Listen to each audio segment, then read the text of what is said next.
अगर युवाओं की बात किया जाए तो युवा तो वोट मुद्दों पे ही डालते हैं। और अगर जैसे बीएचयू के युवा के बारे में बात करें तो उनके पास कई सारे मुद्दे हैं। सबसे बड़ा मुद्दा शिक्षा का है, दूसरा महंगाई, तीसरा बेरोजगारी, महिला सुरक्षा, इस तरह के कई सारे मुद्दे हैं उसके पास। शिक्षा लगातार महंगी हो रही है यहाँ पे, सेल्फ फाइनेंस कोर्स चलाए जा रहे हैं और लूट मार मचाई हुई है। मतलब किसी भी तरह से जो यहाँ पे पढ़ने आ रहे हैं स्टूडेंट, उनसे किसी तरह से पैसा लूट लिया जाए। एक तरह से यहाँ पे प्राइवेटाइजेशन किया जा रहा है बीएचयू, जबकि यहाँ पे बहुत सारा डाइवर्सिटी था। जैसे राहुल ने बताया वो महाराष्ट्र से आया है, सुमन भैया बताया वो बिहार से आया है, मैं झारखंड से आता हूँ। तो दूर दूर से लोग आते हैं। यहाँ पे शिक्षा सस्ती थी, अच्छी शिक्षा थी पहले, लेकिन अभी कुछ सालों में ये इतनी महंगी हुई है यहाँ पे शिक्षा। दूसरा, महिला सुरक्षा। यहाँ पे परिषद के लोग आते हैं, आपने हाल ही में आईआईटी कांड सुना होगा, वहाँ पे महिला के साथ दुष्कर्म किया जाता है। तो यहाँ महिलाएं सुरक्षित नहीं है। तीसरा, महंगाई। महंगाई पे तो बात कर ही लिया। और चौथा है स्वास्थ्य। ठीक है, हम हमारे कार्डियोलॉजी डिपार्टमेंट में आईएमएस के डॉक्टर ओम शंकर सर हमारे सपोर्ट में अभी तक 17वां दिन है आज शायद, वो धरने पे बैठे हुए हैं, आमरण अनशन पे बैठे हुए हैं, भूखे बैठे हुए हैं। उनका अभी तक कोई सुनने नहीं गया, जब और उन्हें उनके पद से हटा दिया गया है।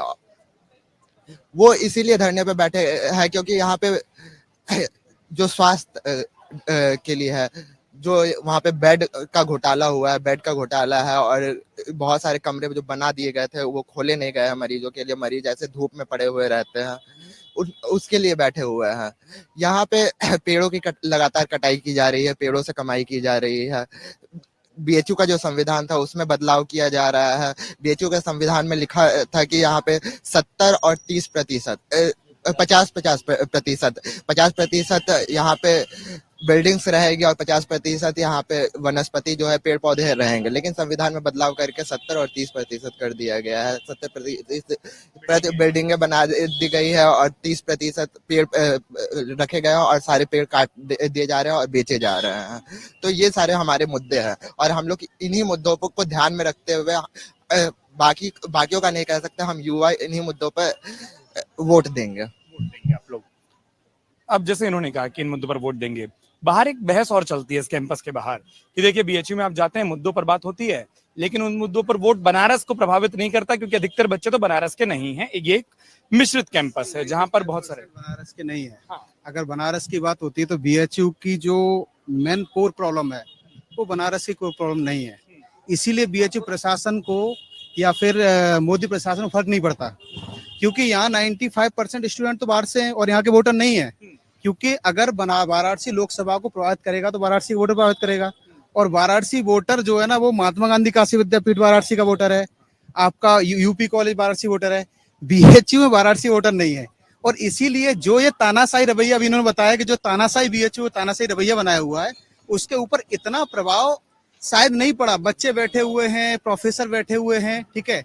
तो एक डेमोक्रेटिक जो किसी भी यूनिवर्सिटी के अंदर, किसी भी ऑटोनोमस बॉडी के अंदर एक डेमोक्रेटिक कमेटी होती है किसी भी डिसीजन लेने के लिए, ठीक है, वो बनती है। लेकिन बीएचयू के अंदर हो सकता है ऑटोनोमस बॉडी, खैर यही नहीं है, कोई भी एम्स हो कुछ भी हो अपने हिसाब से सही को गलत साबित कर सकते हैं और गलत को सही साबित कर सकते हैं, वो उनका अपना है, ठीक है।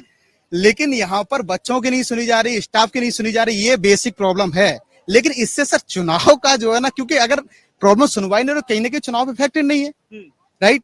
क्योंकि अगर बनारस लोकसभा की बात करो तो यहाँ प्रधानमंत्री खुद कैंडिडेट है, उसके बावजूद भी इस चुनाव के टाइम पर अगर इनके मुद्दे नहीं सुने जा रहे तो कहीं ना कहीं बीएचयू इफेक्ट नहीं कर रहा, पहली बात।